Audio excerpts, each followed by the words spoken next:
होकर स्वतंत्र मैंने कब चाहा मैं कर लूं जग को गुलाम। मैंने तो सदा सिखाया है करना अपने मन को गुलाम। गोपाल राम के नामों पर कब मैंने अत्याचार किया, कब दुनिया को हिंदू करने घर घर में नरसंहार किया।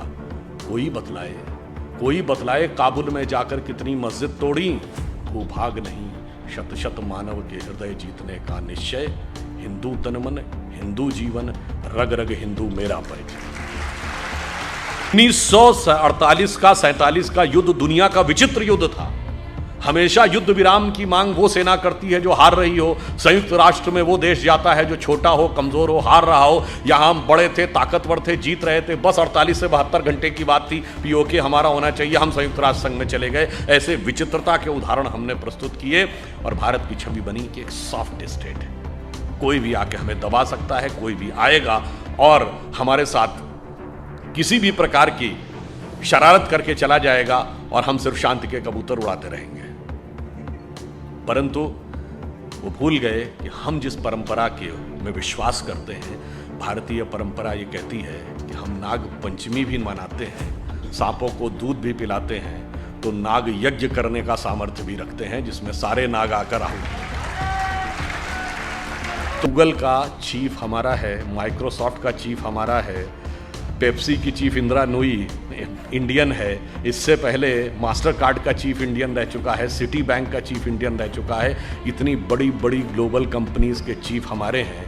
मैंने कहा आपके यहाँ भी बहुत सारे चीफ हैं। लश्कर तैयबा का चीफ है, जैश ए मोहम्मद का चीफ है, अलकायदा का चीफ होता है। मैंने कहा इतना बड़ा अंतर है कि हम 75 साल में कहाँ पहुँचे हैं कि अमेरिकन मल्टीनेशनल्स भारत में आती हैं टैलेंट हंट के लिए और अमेरिकन फौजें पाकिस्तान में जाती हैं टेररिस्ट हंट के लिए। कभी ओसामा बिन लादेन मारा जाता है एबटाबाद में, तो कभी पाकिस्तान के बॉर्डर पर अमन अल जवाहिरी मारा जाता है। कि साहब अब ये बताइए, धरती गोल है, ये क्या कहा जाता है कि साहब पहले यूरोप वालों ने हमको बताया कि धरती गोल है, जबकि मैं किसी के भावना आहत नहीं करना चाहता, पर लिखा तो वहां किताब में आज तक है कि धरती चपटी है और धरती स्थिर है। खैर कोई बात नहीं। हमारे यहाँ ज्योग्राफी को हिंदी में क्या कहते हैं? तो नाम से ही गोल है, मतलब कहीं कोई संदेह ही नहीं है कि गोल था। दूसरा, आपने वाराह अवतार देखा होगा, तो वाराह के दांत में फंसी हुई धरती गोल है कि चौकोर है? तो सदैव से गोल है। उसके बावजूद हमें समझाया जाता है कि गोल धरती है, ये उन्होंने हमको बताया। कलकत्ता के पुलिस कमिश्नर को मार दिया गया था और वाइसराय हार्डिंग के ऊपर बम फेंक दिया गया था। कभी आप कल्पना करें जरा उस सरकार की कि वाइसराय पे बम, असेंबली में बम, पुलिस कमिश्नर की हत्या, खजाना लूट गया, शस्त्रागार लूट गया, सरकार तो हिल गई होगी। उनका बेचारों का कोई योगदान ही नहीं था, सारा योगदान एकमेव था। तो मेरे विचार से सारा योगदान उनका था। जिन लोगों के जो काला पानी सह रहे थे उनका योगदान नहीं था, जिन्हें कोल्हू में बैल की तरह जोत दिया गया उनका योगदान नहीं था, जो जेल में रह रहे थे पर जलवे से रह रहे थे, जो किताब भी लिख रहे थे, सेक्रेटरी भी उनके साथ था और एक नहीं 3-3 4-4 किताबें लिखी, जिनके वाइसराय के साथ अत्यंत मधुर पारिवारिक संबंध थे, वो संघर्ष कर रहे थे। ऐसा अद्भुत इतिहास जो हमारे यहाँ बताया गया है, हमें इस अमृत काल में यह भी समझने की जरूरत है कि किस किस प्रकार का विष हमें दूर करना है। और उसके बाद, और शायद मेरा तो ये पहला ही वक्तव्य है उसके बाद, और स्थान पुण्य श्लोका देवी अहिल्याबाई होलकर जी का वह स्थान जिन्होंने भारत के विष तत्व को हटाकर अमृत तत्व को स्थापित करने के जो जो कार्य किए, चाहे काशी विश्वनाथ हो, अयोध्या हो, केदारनाथ हो, रामेश्वरम हो, यहां तक कि आप में से बहुत से लोगों को पता होगा कि उन्होंने पेशावर में पंच तीर्थ मंदिर का भी जीर्णोद्धार कराया था। वह स्थान जहां से थोड़ी ही दूरी पर भारत के संविधान के शब्द शिल्पी डॉक्टर बाबा साहब अंबेडकर का जन्म स्थान हो, और क्षेत्र महाकाल का हो, और मंच स्वदेश का हो, तो कोई संदेह नहीं रहना चाहिए कि देश के कालचक्र की गति में एक नए सूर्य का सूर्योदय होने का काल आ गया है। इसलिए जब प्रधानमंत्री जी ने इस विषय की बात कही है तो हम सबको सोचना चाहिए कि इस विषय में कोई सार्थकता है या विषय सिर्फ एक वक्तव्य है। अगर हम स्वतंत्रता के उपरांत के 75 वर्षों को देखें और इन्हें 25-25 वर्ष के 3 कालखंडों में विभाजित करें तो देश के अंदर जो क्रमिक परिवर्तन हुआ है, विचार की दृष्टि से, विकास की दृष्टि से, सामाजिक और राजनीतिक परिवर्तन की दृष्टि से, तो परिवर्तन बहुत स्पष्ट नजर आएगा। पहले 25 साल 1947 से 72 राजनीतिक दृष्टि से एक ही पार्टी की सरकार रहती थी, चुनाव होते थे, कभी सरकार नहीं बदलती थी। वैचारिक दृष्टि से भारत की स्वतंत्रता के बाद का कोई भी वसवा का तत्व बहुत दबा हुआ था। ब्रिटिश कॉलोनियल लीगेसी के ज़्यादातर व्यवस्थाएं यथावत चली आ रही थीं। सिविल सर्विसेज में भी अंग्रेजी अपरिहार्य थी। इवन जिस ज़माने में हम लोगों ने इंजीनियरिंग दिया है उस ज़माने में भी फिजिक्स, केमिस्ट्री, मैथ्स का पेपर तब चेक होता था जब आप अंग्रेजी क्वालिफाई कर जाते थे, अदरवाइज नहीं चेक होता था। 72 से 97 दूसरा वर्ष आता है, दूसरा कालखंड। अब परिवर्तन शुरू होता है, डेमोक्रेसी मैच्योर होती है। आप देखिए कि पहली बार वह पार्टी, वह विचारधारा जो स्वतंत्रता के बाद बनी, जो स्व के तत्व को लेकर बनी, उसका धीरे धीरे उद्भव शुरू होता है। हम लोग अगर अपनी बात कहें तो पहले वाले कालखंड में हम एक महत्वहीन राजनीतिक दल थे।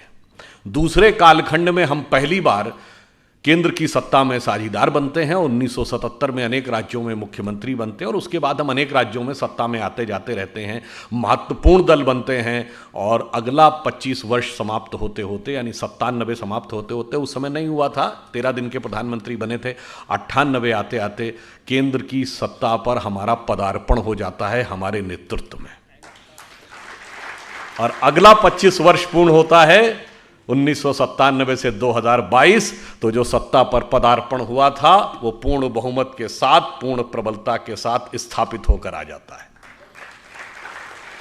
तो यह दर्शाता है कि एक परिवर्तन था।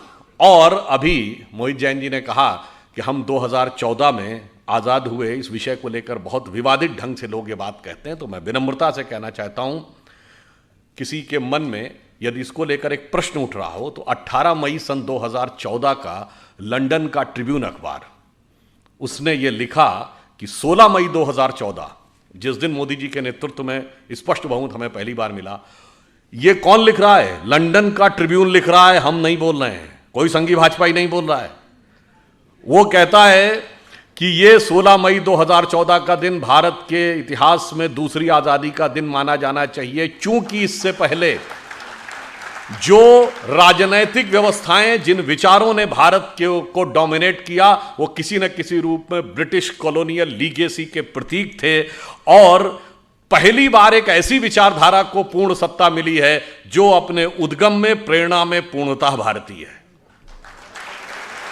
अब यह भी देखिए, बहुत से प्रश्न उठाए जाते हैं।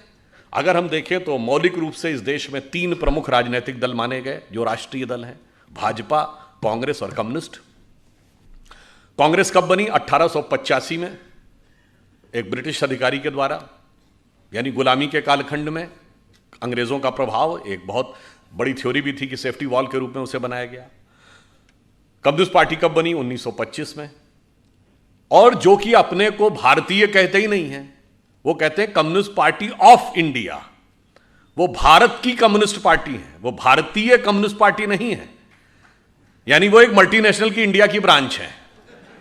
तो वो अपने को प्रेरणा में विदेशी, हम एकमात्र दल हैं जो स्वतंत्रता के बाद उत्पन्न हुए। विचार, प्रेरणा, वाणी, वेश, तत्व, दर्शन, सब कुछ हमने इस स्वदेश से लिया और बढ़ते बढ़ते आज हम उस मुकाम तक पहुंचे कि भारत के सबसे बड़े और प्रमुख राजनीतिक दल बने। बहुत प्रश्न किया जाता है कि साहब आपका मात्र संगठन तो राष्ट्रीय स्वयंसेवक संघ है। हाँ, हम कहते हैं मात्र संगठन राष्ट्रीय स्वयंसेवक संघ है। हमारे अधिकांश नेता संघ से आए, अधिकांश नेता संघ के पदाधिकारी रहे, हमारे दोनों प्रधानमंत्री संघ के प्रचारक रहे। परंतु जो सवाल हमसे पूछते हैं, और संघ के संस्थापक डॉक्टर केशवराव बलीराम हेडगेवार थे, मैं प्रश्न पूछना चाहता हूं, जो हमसे पूछते हैं कि आपका मात्र संगठन कौन, तो मैं पूछना चाहता हूं आपका मात्र संगठन कौन?